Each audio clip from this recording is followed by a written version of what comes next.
Hey, it's your buddy Peace and Harmony with you here today.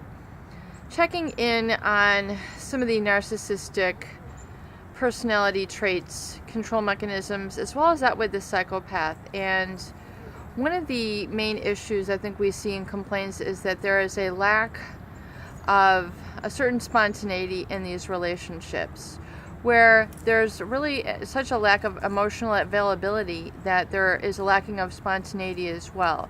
So this can be some of the first red flags, in that the narcissist is not all the way committed. They are not all the way invested. They are not all the way present. They are not all the way there to really make themselves available in a relationship.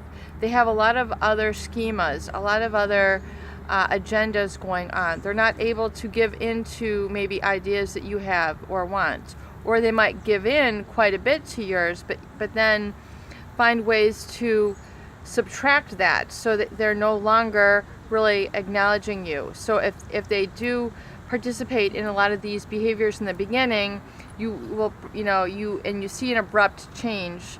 That's essentially the narcissistic agenda kicking in, the psychopathic agenda kicking in, where they need to maintain that feeling of control, that feeling of power. And if they sense that the other in the relationship is getting, on a even balance with them, so you then start to see some more of the confounding, crazy-making behaviors that we discuss here on this channel. So if you have identified that you're not able to move freely in the relationship, that there are certain to be certain limitations that are put on you, limitations that are put on the relationship, where it's just not allowed to grow, it's not allowed to expand, and this can be correlated to the narcissist or the psychopath's need to control, manipulate, and overpower you, then really identify the impact that this is going to have on your relationship now and in the present, as well as in the future. If you're willing to live within these restrictions, within these bounds, and be kind of kept down, then that is going to be the reality for however long you maintain that relationship. But if it's starting to become uncomfortable, if it's starting to become very limiting for you, if you have a sense that really there is not something right, you're not in your right element, perhaps, you're not really like a fish in water, you're kind of like a fish out of water a little bit. And, these can be some of the first kind of key feelings that something is not right in the relationship. And of course, opposites do attract, and it's wonderful to interact with people who help us to grow personally. Yet, however, sometimes opposites do not attract, and opposites do repel. And this can be quite a difficult lesson to learn when you have really kind of idealized this person in a permanent relationship, and you thought that this was going to be your perfect complement, your perfect mate, your perfect match, but yet the compatibility is just not there. The flow back and forth between the two of you is just too stunted. It's too stifled.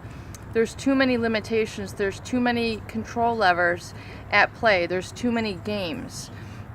There's too many tugs of war.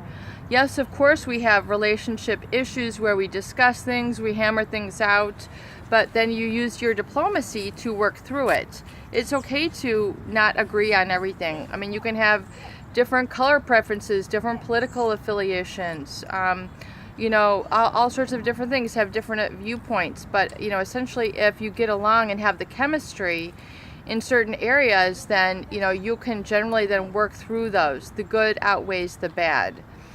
The pluses outweigh the minuses. It's worth, staying in the relationship. You grow beyond it. You can laugh about things. You can chuckle about things, and you respect each other's differences. Those are really some signs of a good, healthy relationship. However, if there is no spontaneity, or if you feel that this person is putting limitations on you, please, realize these in the light of a true and healthy relationship, and realize when these limitations are being instilled upon you, because there's healthy limitation, which is our modesty, our humbleness, and our humility, which is, a healthy limitation. However, if you do sense that this person is essentially going to be encroaching on your ability to move freely and express yourself and have your values and be connected to your authentic self, then that is a good indicator for you to take stock of and realize that there could be really some issues and relationship problems on down the path and in the future, worth evaluating and looking at closely. Peace and harmony with you here today. I hope these videos help.